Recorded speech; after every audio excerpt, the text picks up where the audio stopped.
हमने ये कि वो क्या कहते थे इसके विषय में। ये मैं स्क्रीन आपसे शेयर कर देता हूँ। कितना पेज नंबर दिया?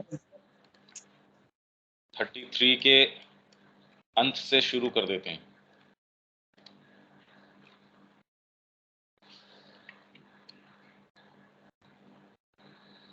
और यह है कि भले भाई इस स्क्रीन को व्हाट्सएप में भी भेज सकते हैं, जितना पोर्शन आप इसमें पढ़े हैं उतना, या पीडीएफ में। पीडीएफ में अभी तो नहीं, हाँ ठीक है, क्लास के बाद हाँ हाँ, क्लास के बाद जितना पोर्शन आप पढ़े हैं ना, उतना ही केवल भेज दीजिए। ठीक।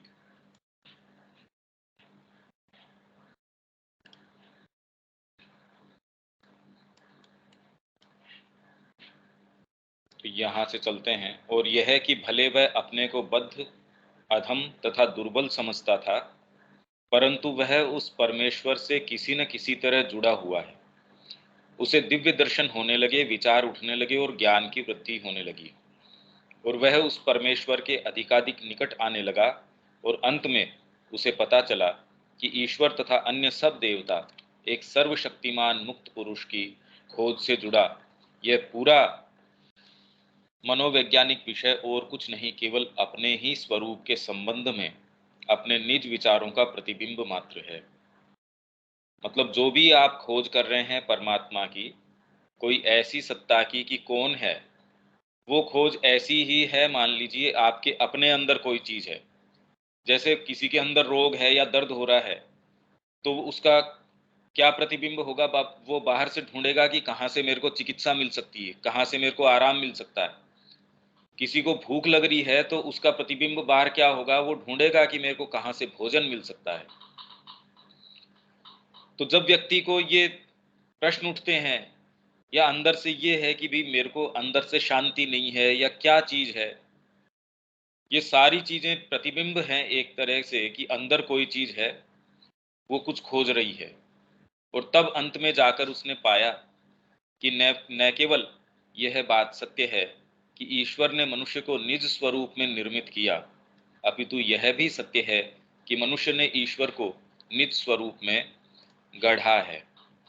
ये कल भी हमने बात करी थी कि यदि वेदों को, पुराणों को, इन सारों के स्वरूप के अंदर देखें हम, कि देवताओं के स्वरूप में भी किस तरीके से अंतर आया है। जैसे जैसे मनुष्य जाति विकसित हुई है, वैसे ही देवताओं के निरूपण के अंदर, उनके क्रियाकलाप में भी अंतर आया है। वेदों के अंदर जो रूपक लिए गए वो बिल्कुल फिजिकल प्रकृति से लिए गए। पहाड़ है, नदी है, हवा है, अग्नि है, ये सारे के सारे भौतिक जो प्रकृति है उससे लिए हुए रूपक हैं। उसके बाद में ये ही रूपक हमने कल बात करी थी, जैसे कि सरस्वती है, उसका एक रूप जो है नदी के रूप में, या फिर प्रेरणा की जो पावर है, इंस्पिरेशन, उसकी शक्ति के रूप में, और वही पुराणों के अंदर फिर बाद में सरस्वती के स्वरूप में अंतर आ जाता है। श्री अरविंद ने इसका निरूपण किया है। इसी ने दिव्य मुक्ति की परिकल्पना को प्रकट किया। दिव्य पुरुष सर्वदा अपने भीतर ही था, निकटतम था, और उसे हम सदा ही बाहर खोजते रहे हैं, और अंत में पाते हैं कि वह तो हमारे हृदय के अंतरतम में विराजमान है। ये धीरे धीरे खोज कर रहे हैं कि किस तरीके से, सोहम है ना इसका नाम, तो हम इसको पूरा पढ़ के इसका कि क्या अर्थ है इसका। तुमने उस मनुष्य की कथा तो सुनी होगी जिसने अपने हृदय की धड़कन को भूल से ऐसा समझा था कि कोई बाहर से दरवाजा खटखटा रहा है। इसलिए वह उठा और जब दरवाजा खोलकर देखा तो कोई न था, और वह वापस लौट आया। फिर से उसे वही दरवाजा खटखटाने की आवाज आती हुई मालूम हुई, किंतु दरवाजे पर कोई न था। तब उसने समझा कि यह उसके अपने हृदय की धड़कन थी, जिसे उसने भ्रमवश दरवाजे की खटखटाहट समझ लिया। तो आज हमको बाहर से जो भी समस्याएं या जो व्याधियां कुछ भी महसूस हो रही हैं, इसीलिए माँ कह रही है उन सारों का डीपर कॉज है, तो हमको उसका कॉज अंदर टटोलना पड़ेगा। ये दरवाजे की खटखटाहट की जैसे नहीं है। आप बाहर दरवाजा ढूंढ रहे हैं और एक्चुअल में वो आपके हृदय की धड़कन है। इसी तरह अपनी खोज के बाद मनुष्य पाता है कि वह असीम मुक्ति, जिसे अपनी कल्पना शक्ति द्वारा वह अपने से बाहर प्रकृति में प्रस्थापित कर रहा था, वास्तव में अंतस्थ विषय है, नित्य स्वरूप परमात्मा ही है, और यह सद्वस्तु वह स्वयं ही है। जब धीरे धीरे आप इस चीज का अनुभव करते हैं, तो इस एनालिसिस पे आते हैं कि बाहर आप कुछ भी देख रहे हैं, जिस भी तरीके की चीजें देख रहे हैं, वो आपका जिस तरीके का निर्माण है उसके कारण देख रहे हैं। भाई अगर प्रकाश भी है, तो हमारी आंखें किस स्पेक्ट्रम में देखती हैं, जितना वो बंधी हुई हैं उसी उसी दायरे में देखती हैं। तो जितनी वो रिपोर्ट लाती हैं, धीरे धीरे बुद्धि से भी हम समझ सकते हैं कि उसकी एक सीमा है। और जो भी हम सारी चीजें बाहर देखते हैं, वो सारी की सारी आत्मपरक हैं, सब्जेक्टिव है। इसीलिए इस जगत का वर्णन हर व्यक्ति का कितना भिन्न भिन्न तरीके का है। तो ये जब एनालिसिस व्यक्ति करता है, धीरे धीरे अंदर वो जाता है, तो ये उसको पता लगता है कि यह सद्वस्तु वह स्वयं ही है। जो रियलिटी वो ढूंढ रहा था, वो वो स्वयं ही है। इसीलिए ये सोहम की ओर मुड़ रहे हैं ना धीरे धीरे। पर ये अनुभव की चीज है, इसके ऊपर मेडिटेट अपॉन करने की चीज है ये। इस प्रकार अंततः अस्तित्व के इस अद्भुत द्वैत को वह पहचान लेता है। एग्जिस्टेंस का जो जो ये द्वैत है, उसको पहचान लेता है कि एक ही दृष्टा अनंत है और शांत भी है। शांत मतलब लिमिटेड, फाइनाइट। एक है इन्फिनिट, एक है फाइनाइट। कि वही अनंत पुरुष यह शांत जीव भी है। मानो वह अनंत जब बुद्धि के जाल में पकड़ा जाता है, तो सीमित जीवों के रूप में प्रकट होता प्रतीत होता है, परंतु उसका वास्तविक स्वरूप अविकृत ही रहता है। इसलिए सच्चा ज्ञान यही है कि हमारी जीवात्माओं को परम आत्मा, वह परम सद्वस्तु जो हमारे अंदर विराजमान है, वह सत्ता है जो अविकार्य, शाश्वत, नित्य आनंद स्वरूप तथा नित्य मुक्त है। ये सच्चा ज्ञान है। यही हमारे लिए वह एकमात्र सुदृढ़ आधार है जिस पर हम दृढ़ प्रतिष्ठ हो सकते हैं। यही समस्त मृत्यु का अंत है, समस्त अमरत्व का आरंभ या उदय है, तथा समस्त दुख की निवृत्ति है। और जो अनेकों के बीच में उस एकमेव को देखता है, इस परिवर्तनशील जगत में उस एक अपरिवर्तनीय के दर्शन करता है, और जो उस परम पुरुष को अपनी आत्मा की परम आत्मा के रूप में अनुभव करता है, उसे ही शाश्वत शांति प्राप्त होती है, अन्य किसी को नहीं। नहीं तो शांति कैसे हो सकती है? भाई जितने परिवर्तन चल रहे हैं, उसके अनुसार, परिवर्तनों के अनुसार हम ऊपर नीचे होते रहते हैं, पर उसके अंदर हमको वो तत्व नजर आए जो सारे परिवर्तनों में अपरिवर्तनीय है, जो किन्हीं भी बाहरी रूपों के अंदर जो एक शाश्वत सत्ता है। यदि हम उसको किसी स्तर के ऊपर प्राप्त कर सकें, देख सकें, महसूस कर सकें, अनुभव कर सकें, तो जाके हमको एक शाश्वत शांति प्राप्त हो सकती है, और उसी व्यक्ति को प्राप्त हो सकती है। दुख और अधः पतन के गर्त के बीच आत्मा प्रकाश की एक किरण भेजती है, और मनुष्य जाग उठता है और जान लेता है कि जो कुछ वास्तव में उसका है, उसे वह कभी नहीं खो सकता। ये जिसके अंदर ये आविर्भाव हुआ है, जो इस साक्षात्कार तक आया है, हाँ, जो कुछ वास्तव में हमारा है उसे हम कभी नहीं खो सकते। कौन अपनी सत्ता को खो सकता है? कौन अपने अस्तित्व मात्र को खो सकता है? यदि मैं अच्छा हूं, तो पहले मैं केवल सत्स्वरूप ही हूं, और बाद में जब उस पर सद्गुण का रंग चढ़ जाता है, तब मैं अच्छा कहलाता हूं। ऐसा ही बुराई के संबंध में भी है। यदि मैं बुरा हूं, तो पहले मैं केवल सत्स्वरूप ही हूं, और बाद में जब उस पर बुराई का रंग चढ़ जाता है, तब मैं बुरा कहलाता हूं। आदि, मध्य और अंत में केवल सत ही नित्य विद्यमान है, वह कभी खोता नहीं, वह तो चिर विद्यमान है। इसलिए सभी के लिए आशा है, सबके लिए आशा है। कोई भी ये नहीं कह सकता कि मैं तो बुरा हूं, मैं कैसे कर सकता हूं। कोई मर नहीं सकता, सदा के लिए कोई पतित नहीं रह सकता। जीवन और कुछ नहीं, केवल एक क्रीड़ा क्षेत्र है। भले ये खेल कितना भी जंगली क्यों न हो, हम पर चाहे जितनी चोटें पड़े, चाहे जितने धक्के लगें, किंतु आत्मा नित्य विद्यमान रहती है और उसे कभी कोई चोट नहीं पहुंच सकती। हम वही अनंत हैं। सो हम, एक वेदांती ने इस प्रकार गाया, मुझे कभी न डर था न संशय, मृत्यु मुझे कभी न छू पाई। मेरे कोई माता पिता नहीं है, क्योंकि मैं कभी जन्मा ही नहीं। मैं ही सब कुछ हूं, फिर मेरे शत्रु कौन? मैं सच्चिदानंद स्वरूप हूं। सोहम सोहम। काम, क्रोध, ईर्ष्या, कुविचार आदि ने मुझे कभी स्पर्श नहीं किया, क्योंकि मैं तो सच्चिदानंद स्वरूप हूं। सोहम सोहम। जो शंकर का है ना, सब व्याधियों की यही एक औषधि है। यह वह अमृत है जो मृत्यु को दूर कर देता है। हम यहाँ इस संसार में हैं और हमारा स्वभाव इस सत्य के विरुद्ध विद्रोह कर बैठता है। किंतु चलो हम भी दोहराएं, सोहम सोहम। मुझे न भय है न संशय न मृत्यु। मैं जाति, लिंग, वर्ण सबसे अतीत हूं। मेरा क्या धर्म हो सकता है? कौन सा संप्रदाय मुझे बांध सकता है? कौन सा पंथ मुझे अपना अपना सकता है? मैं तो सभी पंथों में हूं। भाई थोड़ा बहुत भी यदि हम इसके निकट जा सकें, इस विचार के, तो बाहर की जो जंजीरें हैं या बाहर का आवरण है, उसमें बहुत फर्क पड़ता है। इस बात से ही देखिए कि कितना ये लगता है कि हमारी जो बाध्यताएं हैं, हम ये कहें हम शरीर से बंधे हैं, हम इससे बंधे हैं, ये विचार मात्र ही हमको कितना सुकून देता है। शरीर चाहे जितना विद्रोह करे, मन चाहे जितना विद्रोह करे, इस गहनतम अंधकार के बीच, इन अत्यंत दुखदायी यंत्रणाओं के बीच, इस घोरतम निराशा में एक बार, दो बार, तीन बार सर्वदा यही दोहराओ। प्रकाश हल्के से धीरे धीरे आता है, पर आता है अवश्य।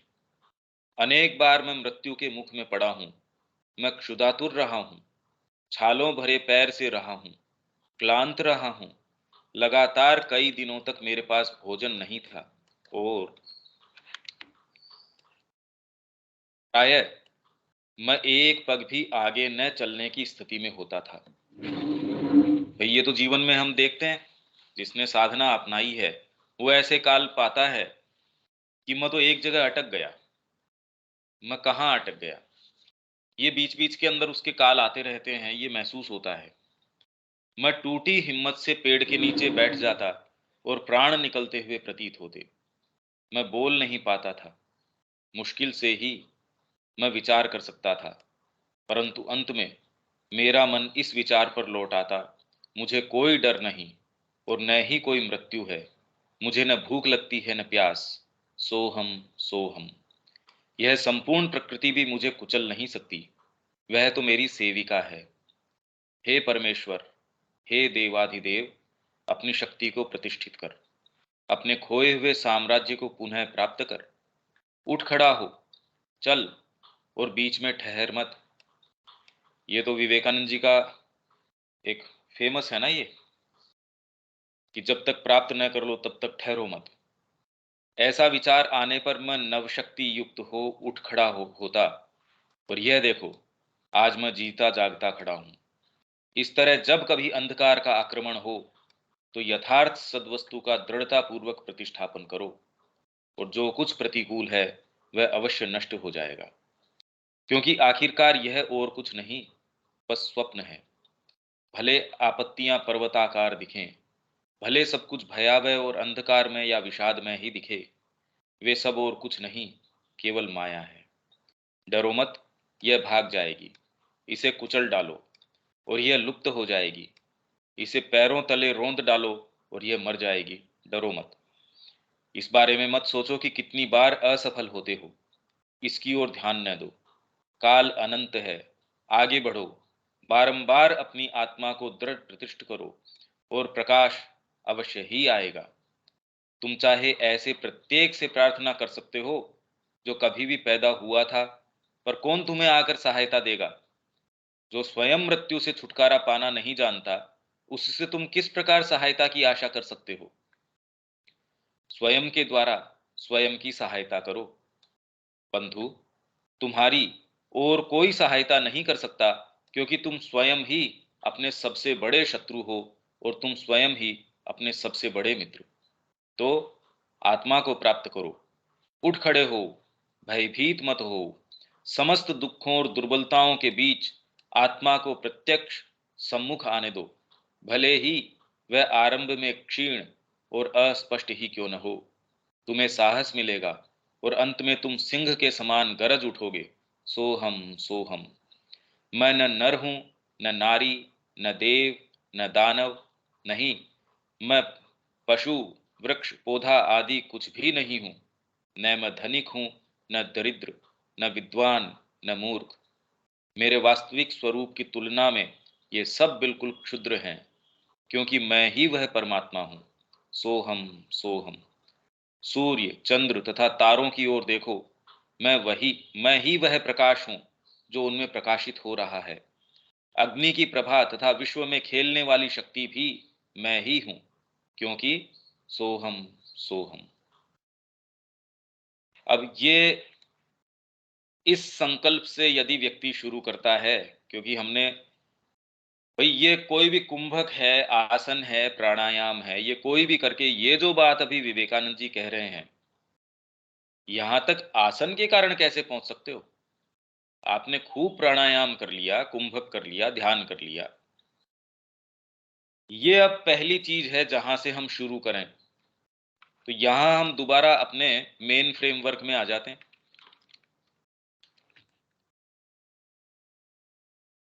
तो अपने ये पेज है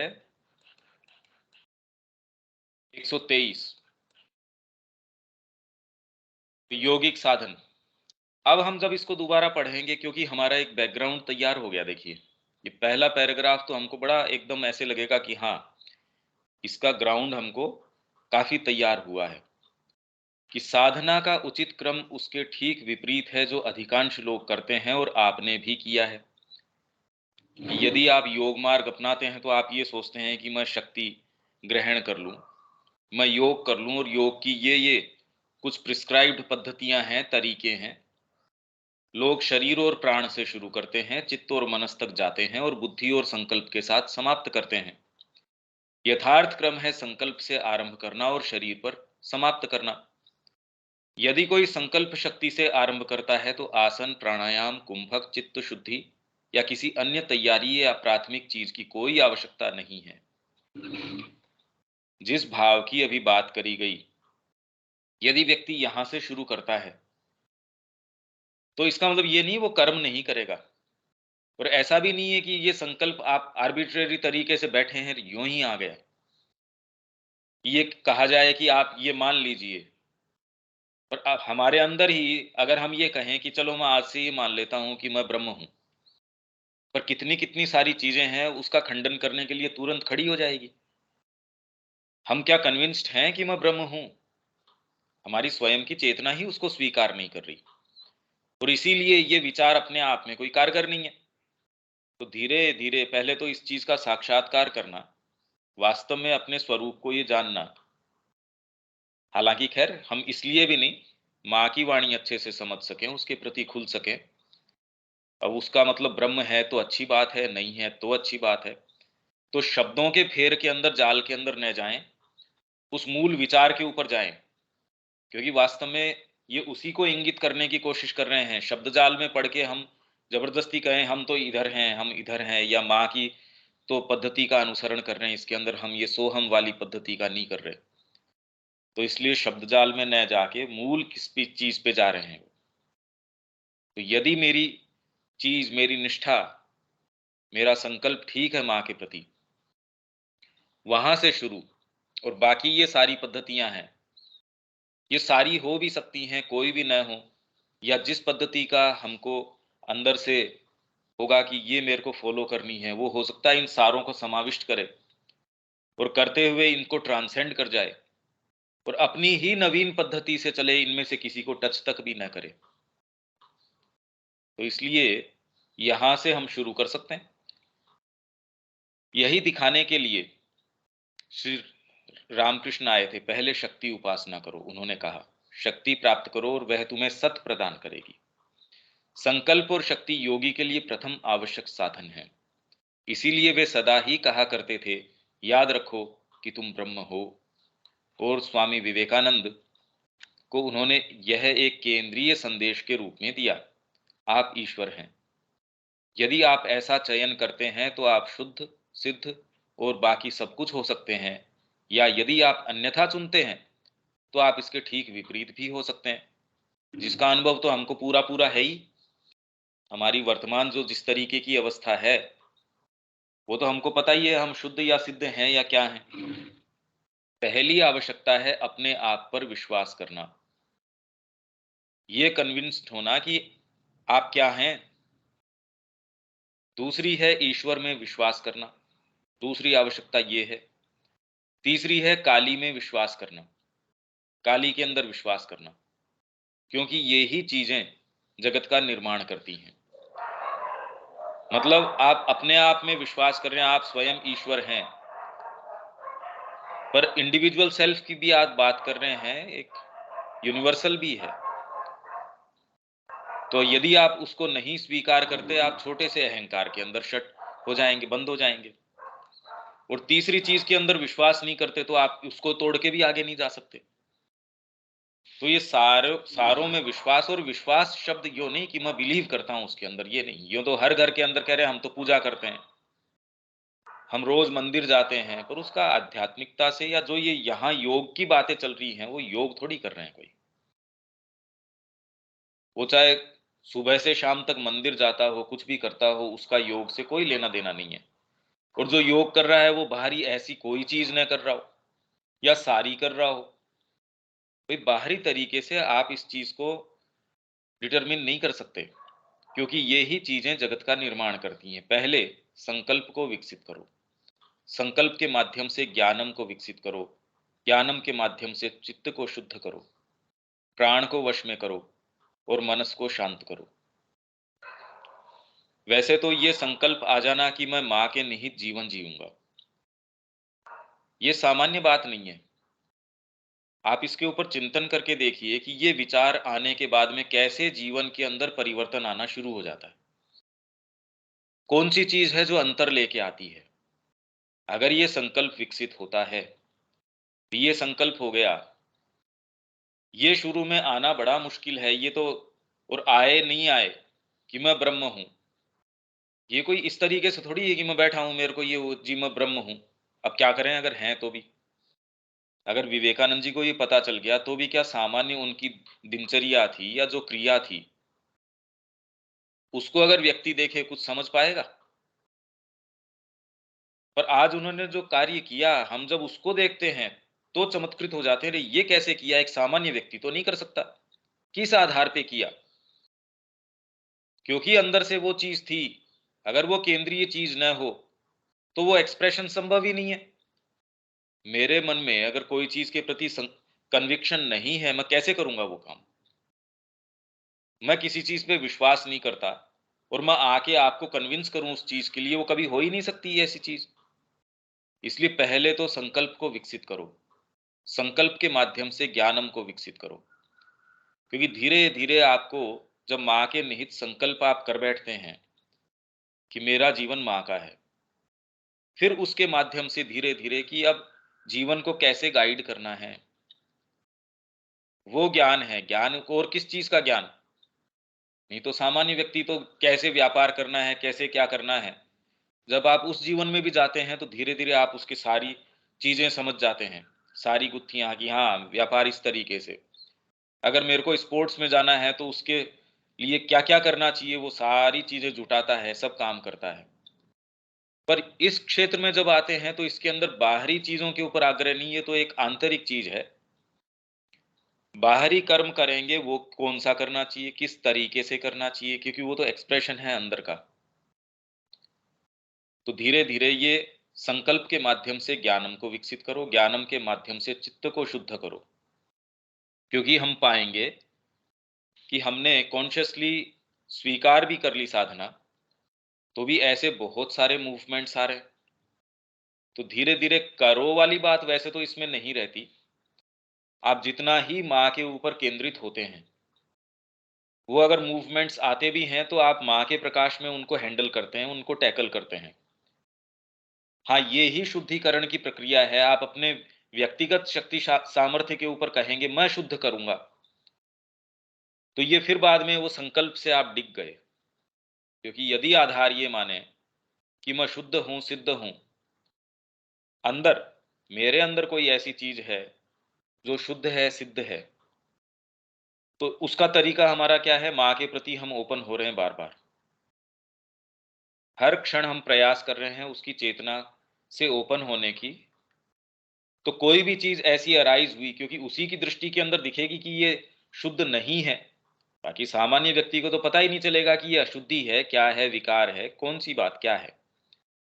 जब उस प्रकाश में आप हो तो वो हमारी प्रकृति के अंदर इन चीजों को, जिस, भाई, किसका कैसा स्वरूप है, वो उस प्रकाश में दिखना शुरू हो जाएगा। और अंदर से आपको ये भी पता लगेगा कि इसके ऊपर कितनी क्या क्रिया करनी है। तो आप अपनी व्यक्तिगत शक्ति सामर्थ्य से नहीं, आप धीरे धीरे माँ को पुकारते हैं, अपनी विल पावर उसके ऊपर लगाते हैं। तो ये एक पूरी प्रक्रिया है जो चलती रहती है।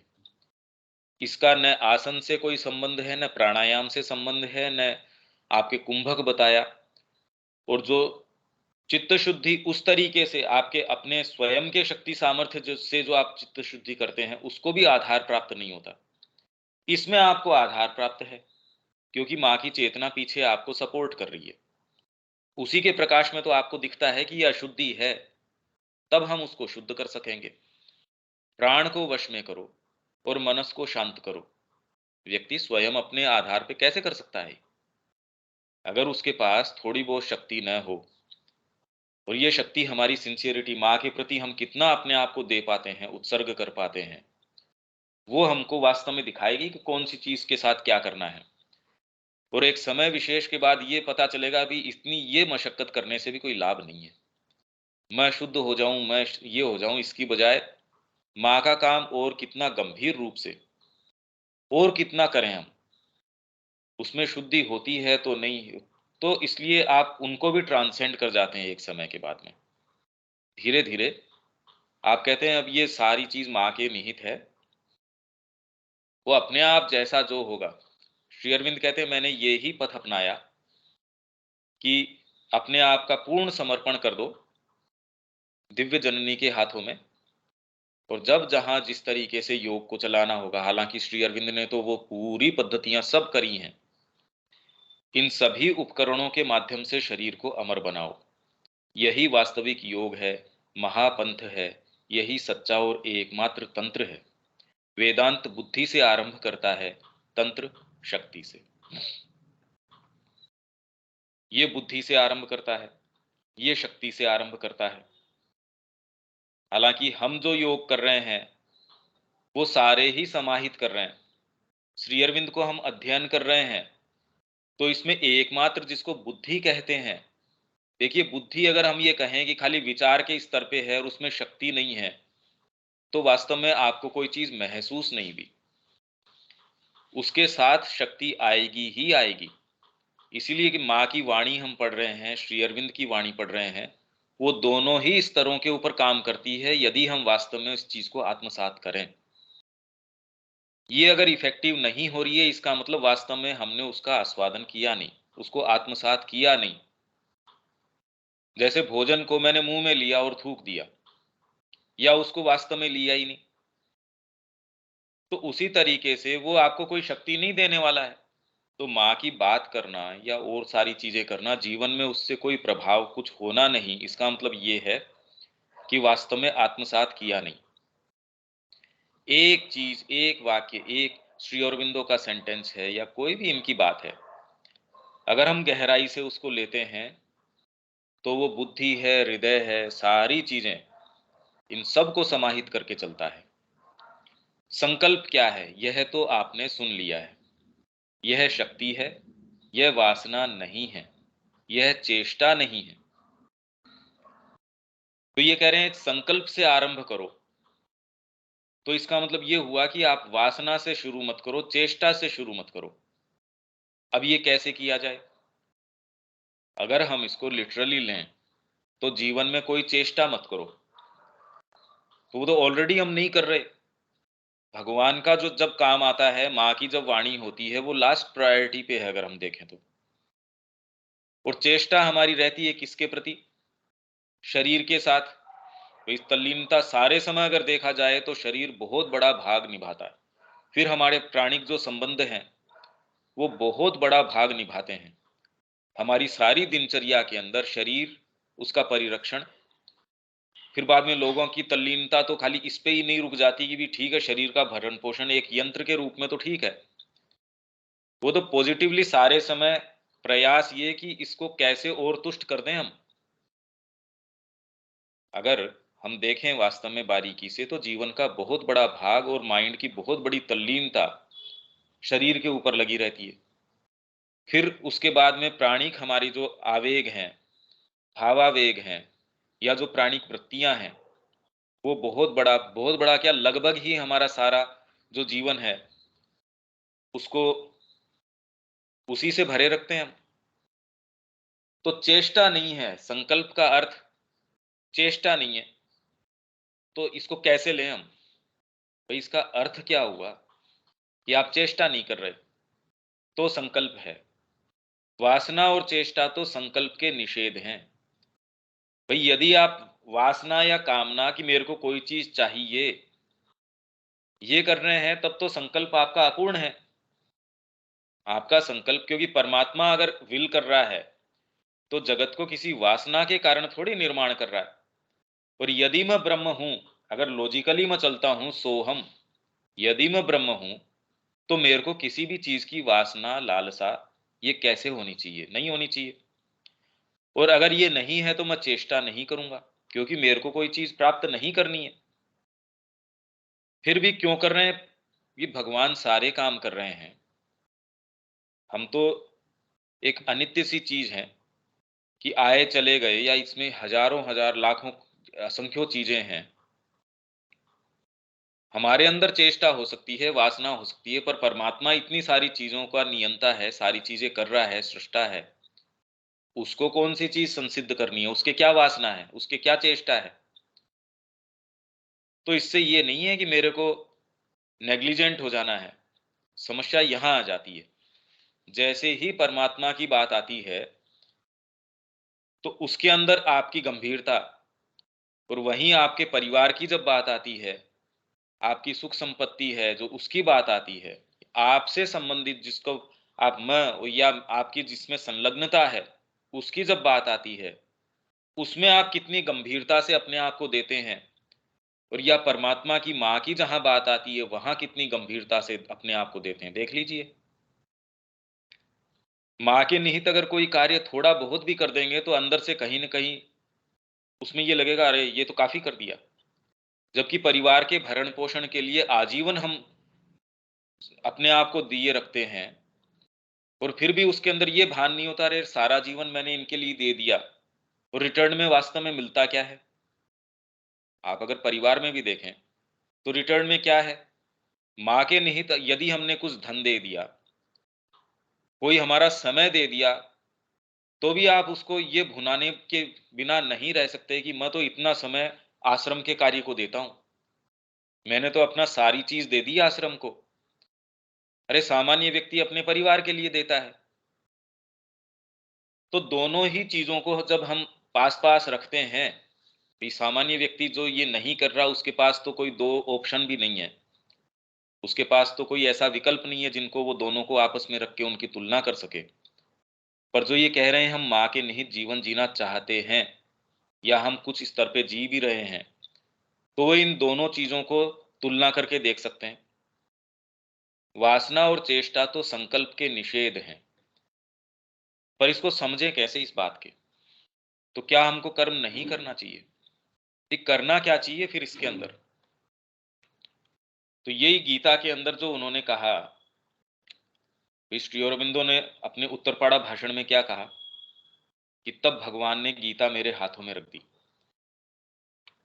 और मैं समझ सका कि वो अर्जुन से क्या मांग करते हैं। और उन सभी लोगों से क्या मांग करते हैं जो परमात्मा के निहित अपने आप को उत्सर्ग करते हैं, उनके लिए अपना जीवन जीना चाहते हैं। तो उनका संदेश ये है कि निष्काम रूप से कर्म करना, क्योंकि निष्काम कर्म की बात कर रही है गीता, पर फिर भी नेग्लिजेंट नहीं होना। निष्काम होने का मतलब ये थोड़ी है कि नेग्लिजेंट हो जाएं। माँ का कार्य कर रहे हैं, उसके अंदर जी हम क्या करें, इसके अंदर अब हम तो कुछ कर नहीं सकते। देखो, हमने तो इतना प्रयत्न किया, या इतना इतना समय तो हम कर सकते हैं, ये नहीं कर सकते। हर जना अपने अपने तरीके से देख सकता है। जहां उसके भौतिक सुख साधन है, जहां उसके प्राणिक संपर्क या संलग्नता है, वहां कितना गंभीर तरीके से वो अपने आप को देता है। घोर से घोर तामसिक व्यक्ति भी है, जब भूख मरता है तभी वो कहते हैं कि भी इसको भगवान ने अच्छा किया, ऐसी कंडीशन के अंदर है, नहीं तो ये अपने बिस्तर से ही नहीं उठता। तो आज जब सरकार इंश्योर कर रही है कि सबके खाते में इतना इतना पैसा आ जाएगा, तो हम ये भी इंश्योर कर रहे हैं कि वो तामसिक निश्चित हो जाएगा, और या फिर उस पैसे का उपयोग वो जिन जिन कर्मों में करेगा, क्योंकि जिस तरीके की हमारी चेतना है, हम क्या करेंगे उसका। तो राष्ट्रीय स्तर के ऊपर हमारे चरित्र का पतन होना शुरू हो जाता है अगर इस तरीके की योजनाएं हम निकालते हैं। यदि आप में कामना है, तो इसका अर्थ है कि आप अपने संकल्प पर संदेह करते हैं। भाई, परमात्मा यदि कामना के वशीभूत होकर ये काम करता, तो इसका मतलब तो अपने संकल्प पर संदेह करता है। अगर आप में संकल्प है, सपोज आपने किसी को नौकरी पे रख रखा है, बाजार से कोई सामान मंगाना है, आपको कोई ये इसके अंदर संदेह थोड़ी है कि वो सामान नहीं लेके आएगा। अगर वो नौकरी के ऊपर है, उसको नौकरी करनी है, आप उसको पैसा दोगे, उसको मानना ही पड़ेगा। हमारे बीइंग के अंदर भी अगर हम वास्तव में इस चीज के ऊपर हैं, ये कृत संकल्प है कि मेरा जीवन माँ का है, आप टटोल टटोल के देख लीजिए कि जहां भी आपकी ये संदेह या कामना आती है, वास्तव में संकल्प में कहीं न कहीं कमी है। उसमें कोई न कोई ऐसी चीज है जो हमको वास्तव में अपने आधार पे खड़ा नहीं होने दे रही, तो इसलिए कामना उठ रही है। पर इसका मतलब ये नहीं है कि मैं निश्चेष्ट पड़ा रहूंगा, कि मैं माँ के लिए कोई कार्य न करूं। तो ये कैसे महसूस होगा, मतलब ये हमारी मानसिक स्थिति क्या होगी इसके अंदर। भाई, यदि हम ये चर्चा करें कि कामना तो नहीं होगी, पर इसका मतलब ये नहीं है कि गंभीर कर्म आप एकदम बारीकी से सारी डिटेल्स माँ के लिए सब योजनाबद्ध करेंगे, सारा काम करेंगे, उसमें बिल्कुल नेग्लिजेंस नहीं होगी। जो काम आपसे कहा जा रहा है तत्परता से, और उसको चाहे आपको माँ कह रही हैं, आदर्श बालक में भी लिखा है कि निश्चित आपको असफलता नजर भी आ रही हो, तो भी आप उसके लिए कर्म करते रहते हैं, उसके लिए प्रयास करते रहते हैं, चेष्टा करते रहते हैं। तो ये इसको किस तरीके से, किस लाइट में समझे कि चेष्टा तो नहीं करेगा वो, और संकल्प के आधार पे करेगा। तो भले हमने प्रैक्टिस में अभी इस चीज को अनुभूत किया है या नहीं किया है, पर अगर साइकोलॉजिकली हम इस चीज को महसूस करें, तो कैसी मानसिकता रहती होगी इसके अंदर, कि माँ के निहित में घोर से घोर कर्म भी करता हूं, संदेह नहीं है इसमें, या वास्तव में होता है, या वो महसूस क्या होता है इस बारे में, क्योंकि ये एक प्रैक्टिकल चीज है। इसमें रविकांत जी, आपका क्या कोई अनुभव है, क्या कुछ कहना चाहेंगे इसमें? शब्या जी, इसके अंदर क्या कहना चाहेंगे? तो ये कह रहे हैं कि संदेह नहीं होना चाहिए संकल्प के ऊपर, और कामना वासना के निहित आपका कर्म नहीं होना चाहिए, और तो भी कर्म तो करेंगे। यह कर्म के बिना तो कोई रहता ही नहीं है, हर समय तो वह कुछ न कुछ करता ही रहता है।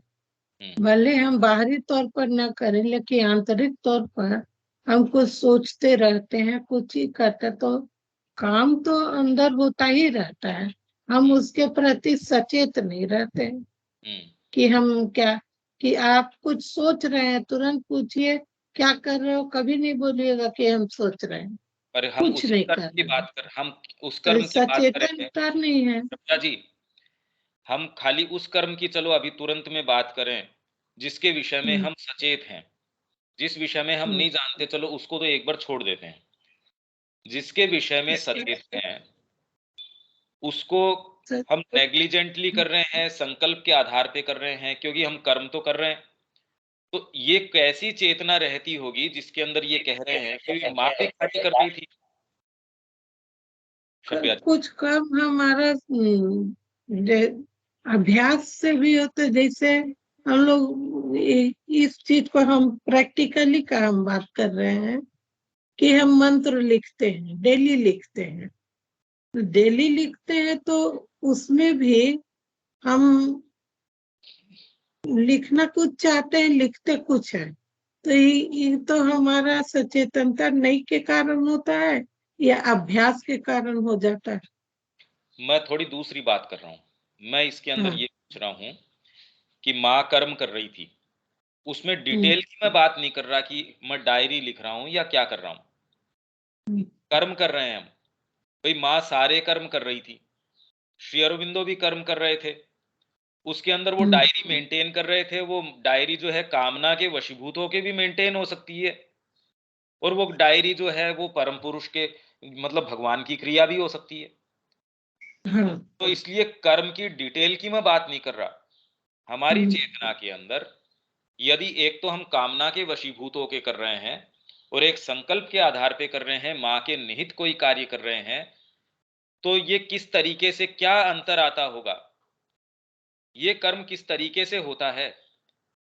मैं इसमें डिटेल्स की बात नहीं कर रहा कि पर्टिकुलर डिटेल, और या मैं जिस विषय में कॉन्शियस ही नहीं हूं उनको तो मैं क्या कर सकता हूं अभी। जैसे आपने कहा कि हम नहीं कह सकते, वो तो सही बात है। इस बारे में कुछ आप कह सकते हैं क्या? माँ के लिए जब हम काम करने लगते हैं, जैसे कि सेंटर का ही कुछ काम हो, तो उसमें भी तो कुछ काम ऐसा रहता है कि करना हम लोग कुछ चाहते हैं, करते कुछ और है। मैं ये कहना चाह रहा था, अभी हम कुछ करना चाह रहे हैं लेकिन वो कुछ और रहा है। तो वो तो एक कोई है शक्ति हमारे पीछे जो हमसे वो काम करवा लेती है। तो वहां तो हमारा संकल्प काम नहीं कर रहा है, कुछ और चीज है जो हमसे काम करा रहा है। नहीं वो ठीक है, पर इसमें अब आप ये देखिए, हमारे जीवन का पूरा फ्रेमवर्क है। अब इसको ध्यान से आप इसी चीज को आगे लेके चलते हैं, आपकी बात को। अभी आपने एक पूरा फ्रेमवर्क अपने जीवन का बना रखा है, जिसके अंदर अगर मैं ध्यान से देखूं तो क्या मैंने पहला प्रश्न ये है कि माँ के हाथों में अपने आप को दे दिया कि मेरा जो कुछ भी होगा वो माँ का है। जब इस फ्रेमवर्क पे चलता हूं तो मेरे सेंटर का काम है या बाहर मेरी किसी से जो है कम्युनिकेशन है या बाहर किसी से संपर्क है, वो अपना नहीं रहता। फिर उसका आधार ये नहीं है, चाहे अपने अपना सारा धन माँ को दे दिया है, अच्छी बात है, बहुत अच्छी बात है, पर क्या आपके जीवन का पूरा फ्रेमवर्क माँ के निहित है? उसका रंग रूप अभी तो नहीं है है, जीवन का। हाँ वही मैं कह रहा हूँ। अभी तो नहीं है भैया। बिल्कुल ठीक बात है। अभी तो कुछ अपना है, कुछ वो तो 2% माँ का है, तो 99% अपना हो जा रहा है। हाँ तो ये जो बात है ना, इसी की हम बात कर रहे हैं कि अब चेतना में जब हम ये कहें कि मेरा संपूर्ण माँ का है, ये कहने के बाद भी जैसे आपने कहा बहुत ऐसे भाग हैं, बहुत क्या लगभग ऐसे भाग हैं जो अभी भी सरफेस पे हम कॉन्शियस नहीं है उनके विषय में। तो भी जब हम कहते हैं कि माँ मैं सर्वस्व आपका हूं, तो उतना ही हूं जितना भी मैं अभी सचेतन हूं। यूं कहने से तो आया क्या, मैं अगर आपको कहूं कि शब्या जी आपके नाम में ताजमहल लिख दे रहा हूं, मेरा है ही नहीं ताजमहल, मैं लिख दूं कैसे आपके नाम? तो इसीलिए अभी मैं कहूं माँ मैं आपका हूं, प्रार्थना है हमने माँ की पढ़ ली, हम दोहरा देते हैं कि माँ हम आपके हैं। अरे भाई पहला प्रश्न ये है कि इसके अंदर वास्तव में, मैं कुछ कहना चाह रहा था, आधे मिनट एक सेकंड, हाँ आप पे भी आते हैं। तो ये मैं बात कर रहा था, इसके अंदर फिर हम ये इससे आरंभ करें कि क्या मेरा जीवन माँ का है, मेरा सर्वस्व माँ का है या नहीं है। मेरा प्रश्न अब रविकांत जी, ये तो शब्या जी की हुई, मेरा प्रश्न यहां से आरंभ हुआ। मैं फिर कह देता हूं, मैं दोबारा फ्रेम कर देता हूं प्रश्न को। अदरवाइज तो क्या होता है कि प्रश्न फ्रेम करके प्रश्न समझने में थोड़ी दिक्कत होती है अदरवाइज। संकल्प क्या है यह तो आपने सुन लिया है, यह शक्ति है, वासना नहीं है। तो हमको इस चीज का टेस्ट नहीं है कि वासना के या कामना के अलावा आप चेयर के ऊपर बैठे हैं या कुछ भी है उसके पीछे निहित कि इससे मेरे को ये मिल जाएगा, ये करूंगा मैं, इस आसन करूंगा, प्राणायाम करूंगा, प्रत्याहार करूंगा, जो भी करूंगा उससे मेरे को ये प्राप्त हो जाएगा। हम तो उस अवस्था पे भी नहीं हैं। क्या हमारा कर्म इस अवस्था पे आ गया है कि जहां कोई उसके पीछे योजना या मैं ये कर्म करूंगा तो इससे ये मेरे को मिल जाएगा? क्या ये अभी आधार नहीं है हमारा? क्या हम ये चीज सोच के नहीं करते? यह चेष्टा नहीं है? क्या हम निश्चेष्ट हो चुके हैं? वासना और चेष्टा तो संकल्प के निषेध हैं। तो इसके अंदर मैंने बताया कि जेल के अंदर जब उत्तरपाड़ा भाषण में ये कह रहे हैं श्री अरविंद की जेल में श्री कृष्ण आए, उन्होंने मेरे हाथों में गीता रख दी और मैं उनके गीता के योग को आत्मसात कर सका और मैं ये समझ सका कि भगवान की अर्जुन से क्या मांग थी या उन सभी से क्या मांग है जो उनके निहित अपने आप को उत्सर्ग करना चाहते हैं। यही बात हम कर रहे हैं इसमें भी। आप संकल्प से आरंभ कीजिए और संकल्प हमने ये मान लिया कि सोहम, मैं ब्रह्म हूं। तो हम इसको शुरू कैसे करें? मैं ब्रह्म हूं, आप बैठे बैठे ये चीज मान लें, ये तो नहीं हो सकता। तो मैं ब्रह्म हूं, इसको हम फिर बाद में इसको प्रतिबिंबित करते हैं गुरु के अंदर, अपने इष्ट के अंदर और अपने बाहरी व्यक्तित्व का, अपने संपूर्ण का। क्योंकि ये उत्सर्ग आपकी अंतरात्मा करती है, वो आके कहती है परमात्मा मैं आपका हूं, और ऐसा कह के वो अपने संकल्प को स्थापित करती है। हमारे संकल्प को स्थापित करने का तरीका क्या है? अंतरात्मा का आविर्भाव बाहर आके कहता है मैं हूं, इसीलिए तो वो स्थापित करता है। क्योंकि ये संकल्प न तो आपके शरीर में आता, न आपके मन में आता, न प्राण में आता। रिफ्लेक्शन आ सकता है इसका, इसके कारण उनके अंदर रिफ्लेक्शन, जिस जिस व्यक्ति का जिस जिस तरीके का फ्रेमवर्क है वैसा तो आ सकता है। तो संकल्प के कारण उन्होंने कहा कि मैं उनका योग कर पाया, गीता का योग कर पाया, उसको आत्मसात कर पाया और ये समझ पाया कि कैसे निष्काम रूप से और परमात्मा का कार्य करना है। फिर उन्होंने उस अपने सेंटेंस का अंत किसमें किया? पर उसमें कोई नेग्लिजेंस नहीं होनी चाहिए, उसके अंदर लापरवाही नहीं होनी चाहिए। पर फिलहाल हम जिस आधार पे हैं, हम तो कामना के कारण काम कर रहे हैं। तो ऐसे के अंदर मैं खाली ये पूछ रहा हूं कि कैसी एक मनोवैज्ञानिक स्थिति है जिसके अंदर हम काम तो कर रहे हैं, जैसे मां कर्म सारा कर रही है। एक सामान्य व्यक्ति तो कल्पना तक नहीं कर सकता जितना वो रोज वहां, सोचिए कितने लोग हैं, उनकी व्यवस्था किस आधार पे कर रही हैं। जितने लोगों की, जिस संस्था को वो पूरी लेके चल रही हैं, एक अच्छा भला बिजनेस एम्पायर हो, वो इतने लोगों को नहीं लेके चल पाता, और चलता है तो उसका आधार है सीधे सीधे पैसा, आपकी पद प्रतिष्ठा। उसमें उसको मैनेज करना फिर भी मुश्किल है, तो भी किया जा रहा है, कंपनियां चली रही हैं। पर जिसके अंदर कोई कमाने वाला नहीं और सारे आपके निहित जीवन उत्सर्ग करके आए हैं, वैसे के अंदर मां जब वो काम कर रही है, युद्ध के बीच के अंदर भी श्री कृष्ण है, वो कह रहे हैं, मुस्कुरा के उन्होंने अर्जुन से ये वचन कहे। छोटी सी कोई तकलीफ होती है उसके अंदर तो हमारी चिंता नहीं आनी, क्या नहीं आती? और फिर भी चिंता है, फिक्र है, ये सारी हो सकती हैं। और फिर भी हो सकता है आप मां के निहित हों, और हो सकता है कि आपने खूब ध्यान किया है, ये किया है, सारे काम किए, जैसे कि हमने प्राणायाम के संबंध में पढ़ा था, और फिर भी आप घोर रूप से अहंकारी हों, खाली आपका खुद के ऊपर ही केंद्र हो और आपका कोई मां से मतलब न हो। ये दोनों ही चीजें हो सकती हैं। तो मैं ये पूछ रहा हूं कि इसमें मनोवैज्ञानिक स्थिति क्या होती है? बाहरी पैरामीटर्स की मैं बात नहीं कर रहा। हाँ जी, अब बताइए इसके अंदर इसको हम कैसे रिजोल्व करें? हाँ जी, मैं सोसाइटी के संदर्भ में ही सिर्फ कहूंगा, और मैं सबिया जी की बात से सहमत हूँ कि अभी हमने तो समर्पण या संकल्प कोई खास नहीं लिया है, मगर जब जब हमने सोसाइटी का काम अपने अहंकार वश होकर करने की कोशिश की, हम हमेशा असफल रहे। और उसमें सफलता नहीं मिली। मगर जैसे जैसे समय गुजरता जा रहा है और हम जो भी काम माँ के ऊपर छोड़ रहे हैं और माँ की प्लानिंग करके माँ ये सोच के करते हैं कि भाई हमारे ये प्लानिंग है, माँ जैसा चाहेंगी हो जाएगा, देख लेंगे, नहीं होगा तो तो माँ के जो हम काम करके छोड़ रहे हैं वो काम अपने आप चमत्कारिक रूप से हो रहा है और उसमें हमें किसी प्रकार की कोई भी टेंशन या विचलन या मन में किसी प्रकार की अशांति नहीं होती है और ये चीज धीरे धीरे हमारे अंदर बढ़ती जा रही है और हम इन चीजों को अपने जीवन में भी उतरता देख रहे हैं कि जिन चीजों को हमने माता जी के ऊपर छोड़ दिया है वो चीज आराम से जब होना होती है हो जाती है और नहीं होना होती है तो नहीं होती है और हम ये स्वीकार कर लेते हैं कि माता जी की ऐसी ही इच्छा थी, इसलिए ये काम नहीं हुआ या ये काम हो गया। मेरा अपना ये स्वयं का अनुभव है। नहीं, बहुत सुंदर बात है इसमें। हुँ। पर इसके अंदर अब पहला प्रश्न तो अपना वही रह गया ना कि क्या मेरा जीवन, मैंने मूलभूत ये निर्णय किया कि मेरा पूरा फ्रेमवर्क माँ के निहित है।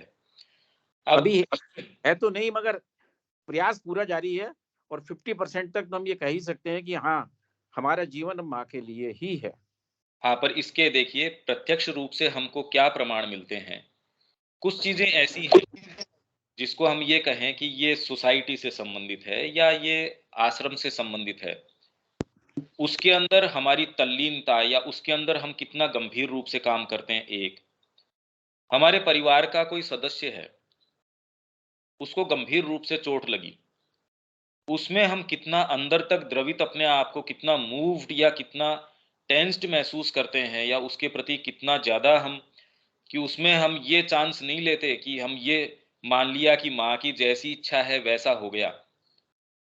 मेरा बेटा या मेरा भाई या मेरा जो सगा संबंधी है, मेरा मित्र है, यदि वो हॉस्पिटल में है, उसका कोई कारण से उसके साथ कोई दुर्घटना घट गई, हम ये स्वीकार करने तैयार नहीं है कि ये माँ की मर्जी जैसी होगी तो ये मृत्यु हो जाएगी तो भी मेरे को सहर्ष स्वीकार है। ये हम कोई भी एक जना अपनी साइकोलॉजी में टटोल के देख लो, क्या हम इसके लिए तैयार हैं क्या?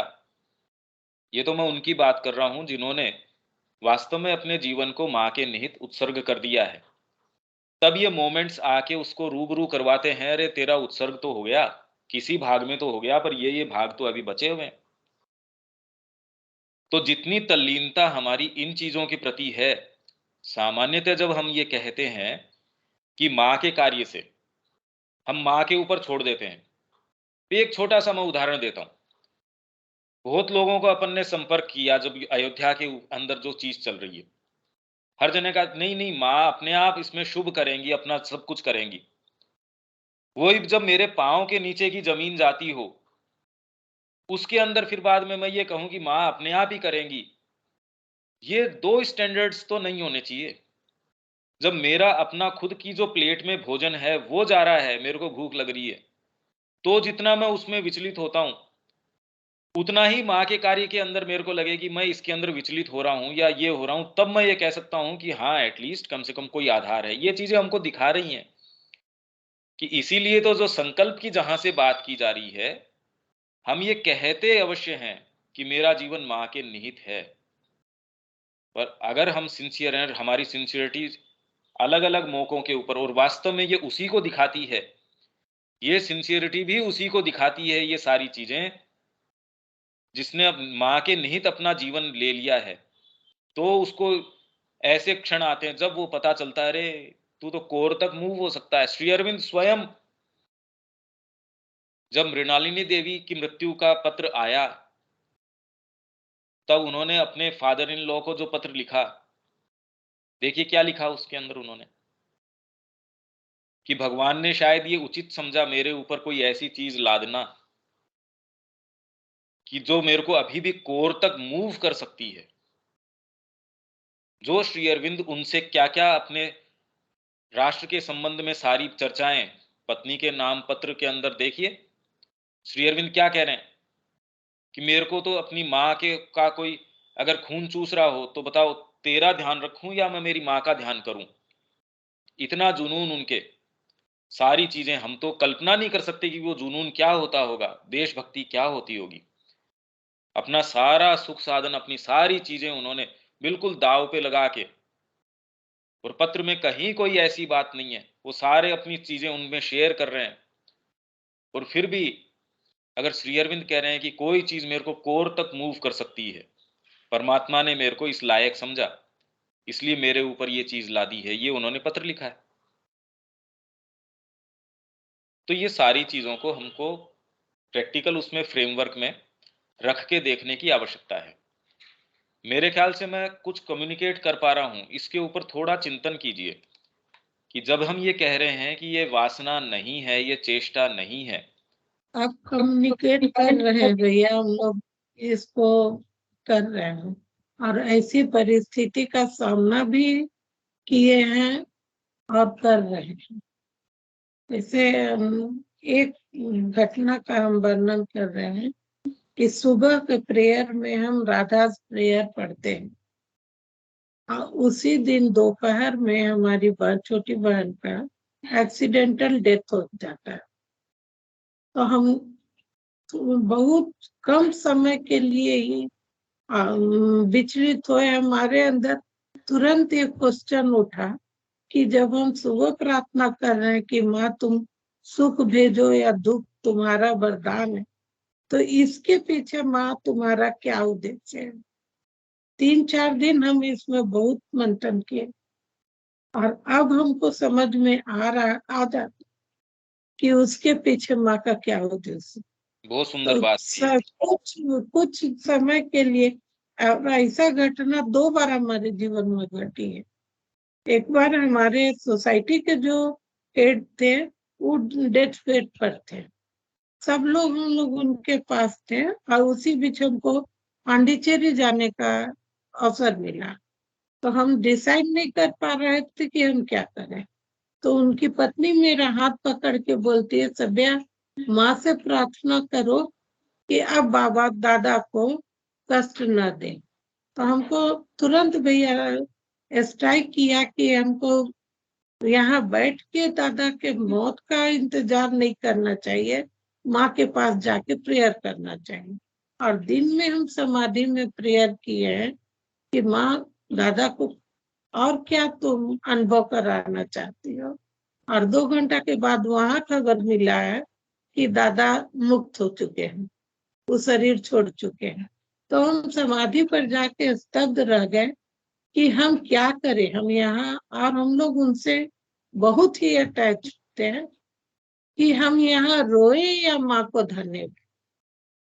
जीवन में ऐसा परिस्थिति का सामना होता है कि हम को माँ हर समय लेके चल रही है, ये फीलिंग अब हमको होता है। खाली वहीं पर नहीं ये होता है, हर दिन के ये में होता है कि हमारा अपना वैसा कोई अस्तित्व नहीं है, वही कर रही है और वही हमसे करा रही है। लेकिन यदि आप में ये बोध भी होता है ना कि हम माँ हमको चुनी इंस्ट्रूमेंट, तो आपको पीछे छोड़ देगी और नया इंस्ट्रूमेंट चुनती है।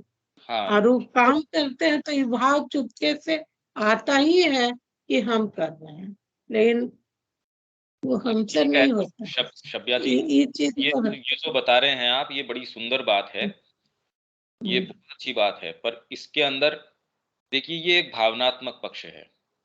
अपन जिस चीज की बात कर रहे हैं वो एक मूलभूत चीज है। इसमें ये सारी चीजें हो सकती हैं और कोई जरूरी नहीं है कि ये इस तरीके से अभिव्यक्त हों, बाहर इस तरीके से प्रकट हों, ये कोई आवश्यकता नहीं है। ठीक है, हम इस पैराग्राफ को कल फिर से पकड़ते हैं और फिर इसके अंदर प्रयास करते हैं। जैसे पहले वाला पैराग्राफ, क्योंकि हमने पूरा बैकग्राउंड तैयार किया, तो अभी कुछ थोड़ा थोड़ा हमको लगता है कि हाँ, हम इससे रिलेट कर पा रहे हैं। वैसे ही इसमें भी हम प्रयास करेंगे। आप स्वयं भी चिंतन कीजिएगा और इसका वासना नहीं है का क्या अर्थ होना चाहिए। माँ श्री अरविंद के सारे कार्य जो हमारे अपने सामने हम देखते हैं, या भगवान उससे अर्जुन से युद्ध करवा रहे हैं, जबकि अर्जुन तो ये कह रहा है मेरे को तो त्रिलोकी के राज्य की आवश्यकता नहीं है। वो तो निष्काम, उसको पहले ही, मतलब वो तो पहले ही अध्याय के अंदर कुछ श्लोकों बाद ही उसने कह दिया था हमको तो ये युद्ध क्यों करना चाहिए। और फिर भी भगवान ने उससे वो सारे काम करवाए, देख लीजिए। और उसको ये कह रहे हैं कि ये जो है, अगर वीर गति को प्राप्त होता है तो स्वर्ग के अंदर जाना, और अगर यहां विजित होता है तो यहाँ का भोग करना। अब भगवान के मुंह से ये बात कहलवाई जा रही है, इसका मतलब तो कोई अलग बात है। भोग करना तो फिर कामना का क्या मतलब हुआ कि कामना नहीं होनी चाहिए और भगवान उसको कामना के अंदर डाल रहे हैं। या माँ कह रही है कि मेरे को तो ये बिल्डिंग चाहिए, मेरे को ये मातृ मंदिर बनाना है, मेरे को यहाँ ये चाहिए। सारी उनकी क्रियाकलाप जो है वो यदि हम देखें, तो इसीलिए मैं ये कह रहा था कि हमारी चेतना में किस तरीके से हम इस चीज को रिजोल्व करें, चेतना में ये महसूस कैसे होता होगा, ये मैं थोड़ा सा और पीछे जा रहा था। चलो हम कल इसको फिर से लेते हैं, यहाँ हम इसको छोड़ देते हैं। जय श्री राम।